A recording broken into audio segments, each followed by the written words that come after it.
আসসালামু আলাইকুম রহমতুল্লাহি ওবরকাতুহু। সম্মানিত দর্শক, ডক্টর মোহাম্মদ ইউনূস তার অন্তর্বর্তীকালীন সরকার অনেকগুলো ঝুঁকির মধ্যে পড়েছেন, অথবা তিনি নিজে অনেকগুলো ঝুঁকি তৈরি করে ফেলেছেন।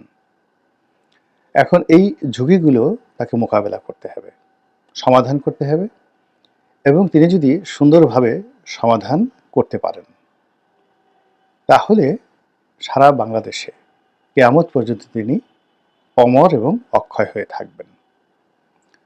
আর যদি এই কাজকর্ম করতে গিয়ে তিনি মারা যান, তাহলে তিনি শহীদি মর্যাদা পাবেন। আর যদি বেঁচে থাকেন, তাহলে যেটা বললাম, গাজী হবেন। কিন্তু এই ঝুঁকিগুলো যদি তিনি মোকাবেলা করতে না পারেন, কেবলমাত্র তিনি নন, পুরো বাংলাদেশ তছনছ হয়ে যাবে। মানচিত্র থাকবে কিনা, ভূখণ্ড থাকবে কিনা, এটা নিয়েও কিন্তু আগামীতে মানে যে আশঙ্কা দেখা দিয়েছে, সেই আশঙ্কা মোকাবেলা করার জন্যই আমাদের সবাইকে এখন সচেতন হতে হবে। প্রথমত ঝুঁকিগুলো বলে নেই এক এক করে। সেটি হলো, এই মুহূর্তে বাংলাদেশে তিনি আরাকান আর্মিকে একটা করিডোর দিতে চাচ্ছেন।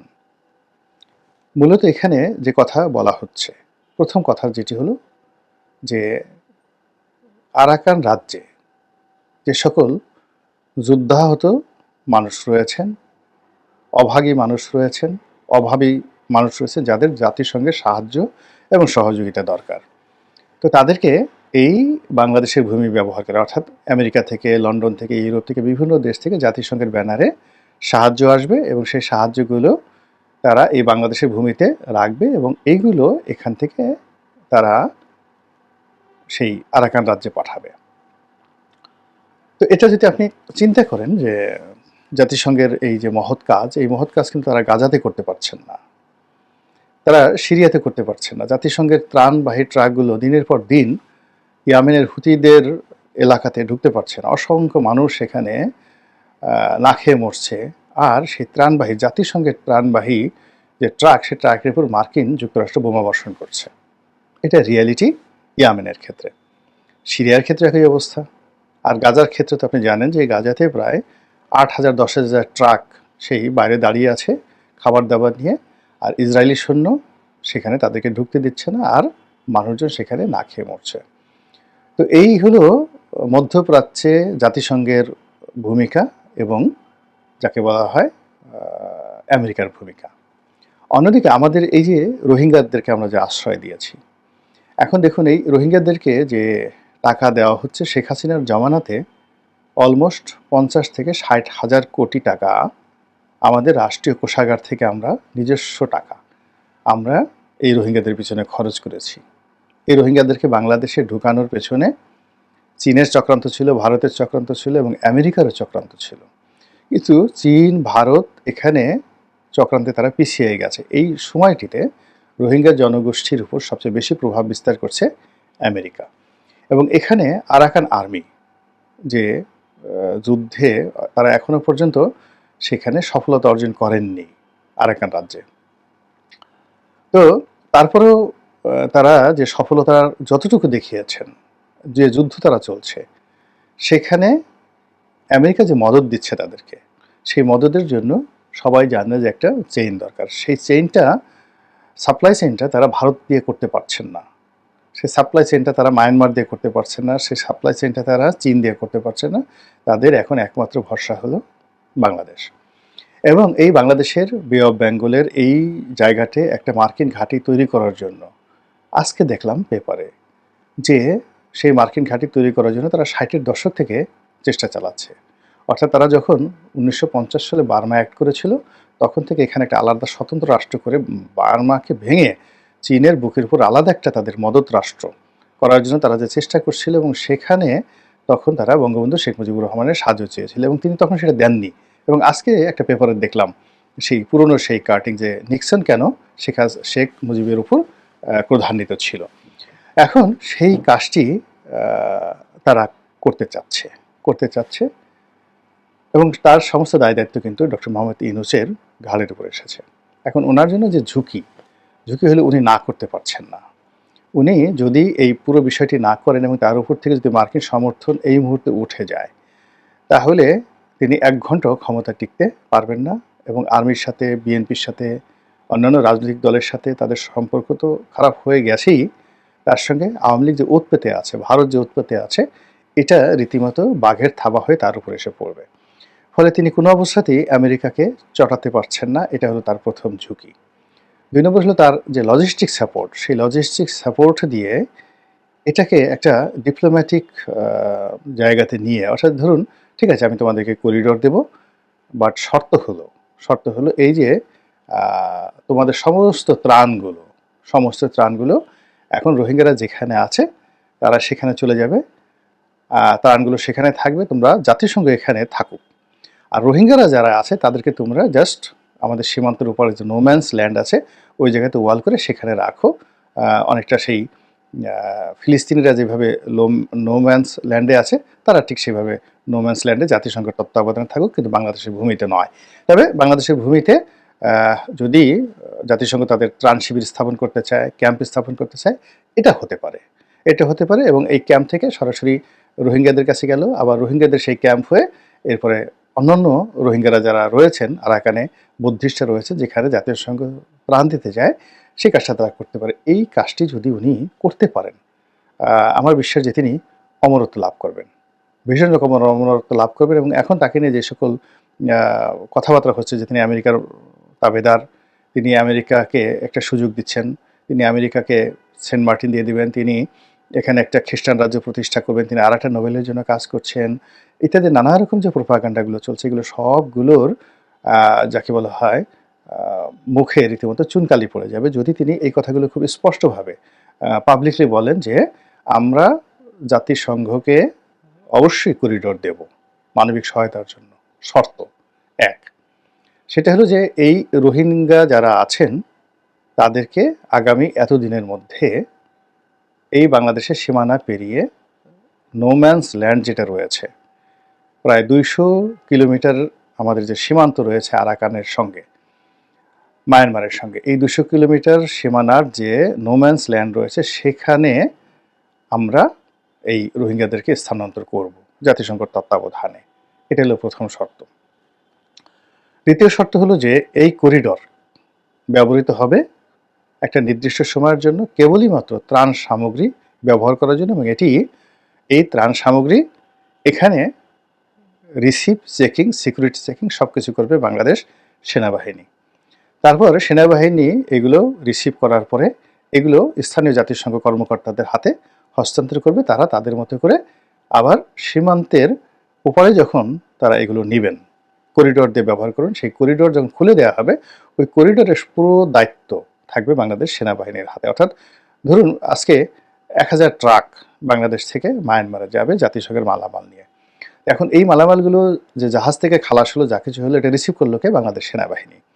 তো বাংলাদেশ সেনাবাহিনী রিসিভ করার পর তারা আবার এটা দেখলো যে সবকিছু সিকিউরিটি চেকিং আছে, সেটা তারা ওখানে জাতিসংঘ কর্মকর্তাদের হাতে দিল, তারা সেখানে তাদের গোডাউনে রাখলো এবং সেই গোডাউন থেকে তারা কি করলো, তাদের সেই জাহাজে করে হোক, নৌযানে করে হোক কিংবা ট্রাকে করে হোক, তারা সেটা আরাকানে পাঠাবে।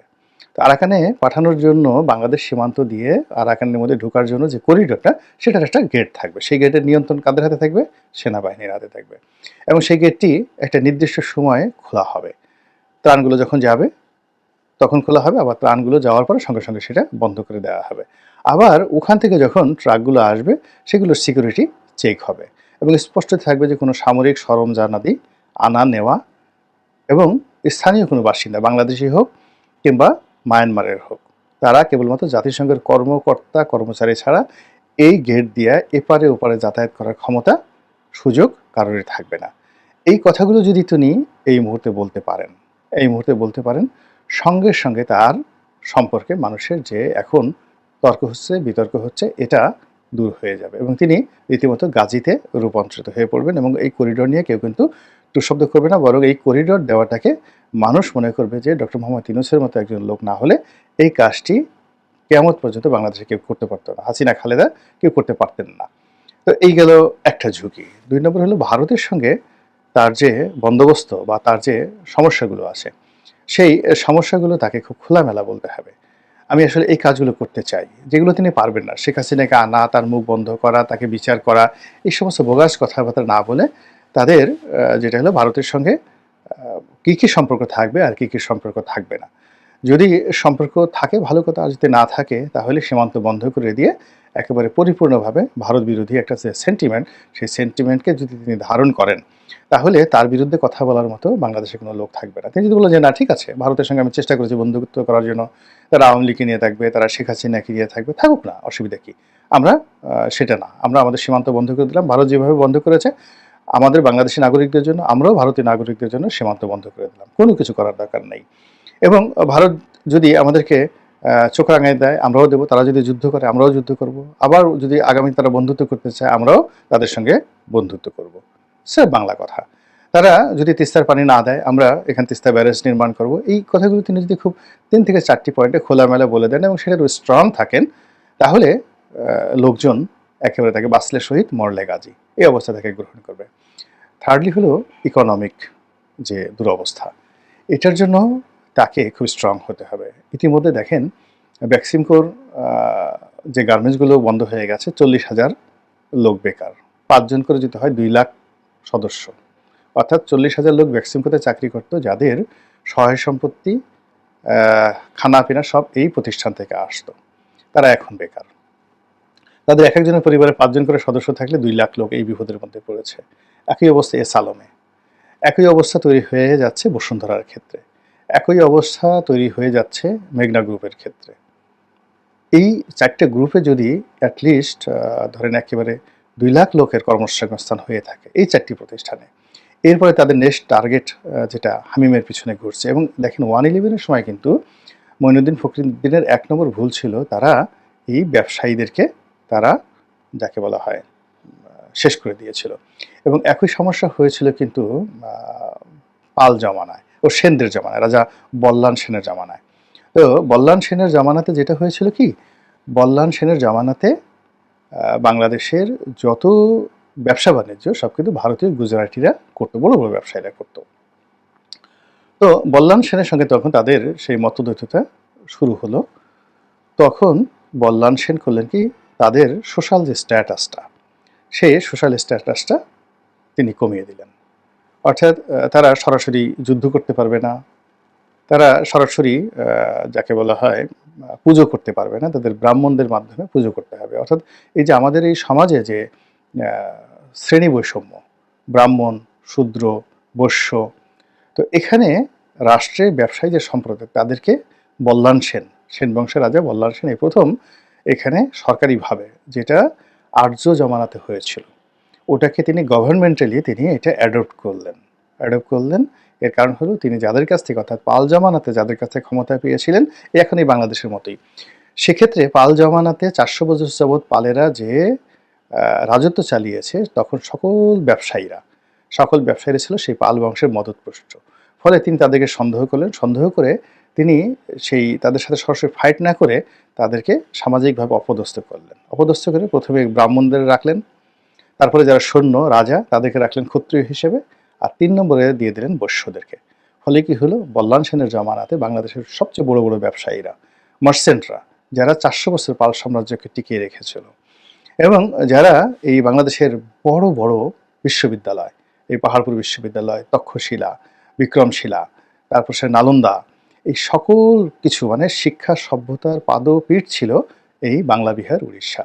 এই পুরো জিনিসটিকে বল্লান সেন নষ্ট করে দিলেন এই সামাজিক বিভেদ সৃষ্টি করে, অর্থাৎ ব্যবসায়ীদের প্রতি আক্রমণ করে। ঠিক সেম অবস্থা কিন্তু 111-এ কিন্তু মঈনুদ্দিন ফখরুদ্দিনের পতন হতো না, কোনো অবস্থায় পতন হতো না, তারা 10 বছর টিকতে পারতেন, কিন্তু ইকোনমি ফল করেছিল, এবং তিনি ব্যবসায়ীদেরকে আক্রমণ করেছিলেন। এই বসুন্ধরা, এই যারা যারা হামিম গ্রুপ, আজাদ সাজাদ সাহেব সহ এরকম 100 ব্যবসায়ীদের তালিকা করে সবার জীবনে হারাম করে দিয়েছিলেন। এবং এটা 1 বছর পরে সিরিয়াস আকার ধারণ করে। এবং একই অবস্থা এখন বাংলাদেশে ধরেন ভোজ্য তেল, চিনি, তারপরে শেষে যাকে বলা হয় ভোজ্য তেল, চিনি, তারপরে চাল, ডাল, এরকম 20টি যদি নিত্য প্রয়োজনীয় দ্রব্য দেখেন, তাহলে বাংলাদেশের 5 থেকে 6টা কোম্পানি এগুলো মেনটেন করে। এখন আপনি কাজী ফার্মকে ধরছেন, দীপ্ত টিভিকে ধরেছেন, ফলে আপনার এই যে টোটাল যে আমিষ এই যে আপনি সিন্ডিকেট বলেন, যা কিছু বলেন, এটা আপনাকে এদিকে ভারতের সাথে আপনি গন্ডগোল আপনি আনবেন কোত্থেকে? মুরগি পাবেন কোথায়? ডিম পাবেন কোথায়? কাজী ফার্মসের সাথে আপনি যে একটা নেগোসিয়েশন না করে তাদেরকে আপনি যাকে বলা হয় ঠেলে দিচ্ছেন। ২ নম্বর হলো যে পোশাক শিল্পে বড়, বড় বেক্সিমকো থেকে শুরু করে হামিম গ্রুপ থেকে শুরু করে আরও ১০টা গ্রুপকে আপনি টার্গেট করে ফেলেছেন ঢাকা এবং চট্টগ্রামে। চিট্টাগ্রামে ওয়েল গ্রুপ আছে। তাদের ব্যবসা লালবাতি জ্বলার মতো অবস্থা শুরু হয়ে গেছে। এরপরে বসুন্ধরা গ্রুপ বলেন, মেঘনা গ্রুপ বলেন, যারা কনজিউমার সিটি গ্রুপ বলেন, সময় টিভির মালিক, সবগুলোর মধ্যে চাপে রাখা হয়েছে। ফলে কি হচ্ছে দেখেন, বাজারে কিন্তু নিত্য প্রয়োজনীয় দ্রব্য সামগ্রীর সাপ্লাই নেই। বসুন্ধরার জিনিস কিন্তু পাওয়া যাচ্ছে না এখন। বাজারে পাওয়া যাচ্ছে না। এই বিষয়গুলো আপনাকে বুঝতে হবে এবং আপনাকে একটা স্ট্যান্ড নিতে হবে এবং ব্যবসা বান্ধব এই লোকগুলোর সাথে আপনার বসতে হবে। আপনার এত কিছু জানার পরে সিরাজউদ্দৌলা জানতেন যে তারা বাস দিচ্ছে। ইংরেজদের সাথে এইমাত্র জগৎ শেঠ বৈঠক করে আসলো। তারপর কিন্তু তিনি জগৎ শেঠকে রাজদরবারে স্থান দিতে বাধ্য হয়েছিলেন। বিকজ ট্রেড অ্যান্ড কমার্স যদি না থাকে, রেভিনিউ যদি না থাকে, তখন ১,০০,০০০ শূন্য। তখন নবাব সিরাজউদ্দৌলার ১,০০,০০০ শূন্য ছিল। এই ১,০০,০০০ শূন্যকে তিনি বেতন দেবেন কোত্থেকে? তা আপনি এখানে বাংলাদেশে বেতন দেবেন কোত্থেকে? আপনি যে IMF এ টাকা পেলেন না, কেন পেলেন না? আপনার রাজস্ব আদায় হয়নি, টার্গেট পূর্ণ হয়নি, আপনি পারবেনও না এই কাজ করার জন্য। এজন্য আপনার আসলে ব্যবসায়ীদের প্রতি সহযোগিতা দরকার এবং এই সহযোগিতা করার জন্য আপনাকে বুক ফুলিয়ে বলতে হবে, সত্য কথা বলতে হবে যে না, এরা শেখ হাসিনার তাবেদার ছিল। আহ, ভালো কথা, কিন্তু এই সময়টাতে আমার তাবেদারি তাদের করার দরকার নেই, তারা শুধু ব্যবসা বাণিজ্য করবে। তাদের শুধুমাত্র তাবেদারি করেছে, এই কারণে আমি তাদের ব্যবসা বাণিজ্য বন্ধ করতে পারবো না। এই কথাগুলো খুব স্ট্রংলি বলতে হবে। থার্ডলি যেটা আছে সেটা হলো মব বন্ধ করতে হবে। মব বন্ধ করতে হবে। এই যে যা কিছু হচ্ছে, এই যে আইনমন্ত্রী আনিসুল হককে যেভাবে ঘোষানো হলো, লাথি দেওয়া হলো, এটা ভালো না। এই মন্দ জিনিসগুলো ভালো না। ২ দিন পর আপনার ক্ষেত্রে এটা হতে পারে। ফলে এই জিনিসগুলো বন্ধ করতে হবে এবং এইগুলো যদি আপনি করতে পারেন, তাহলে আপনি এই যে লোকজন বলেন না যে ৫ বছর থাকুক, ১০ বছর থাকুক, আপনি আজীবন থাকলেও কিন্তু লোকজন কথাবার্তা বলবে না। আর যদি আপনি এগুলো করতে না পারেন, ডিসেম্বর পর্যন্ত ইলেকশন দেওয়া তো দূরের কথা, আপনি ডিসেম্বর পর্যন্ত যেতে পারেন কিনা এটা নিয়ে তো আমার সন্দেহ রয়েছে। আল্লাহ আমাদের সবাইকে হেদায়েত দান করুন এবং হেফাজত করুন। আসসালামু আলাইকুম ওয়া রাহমাতুল্লাহি ওয়া বারাকাতুহু।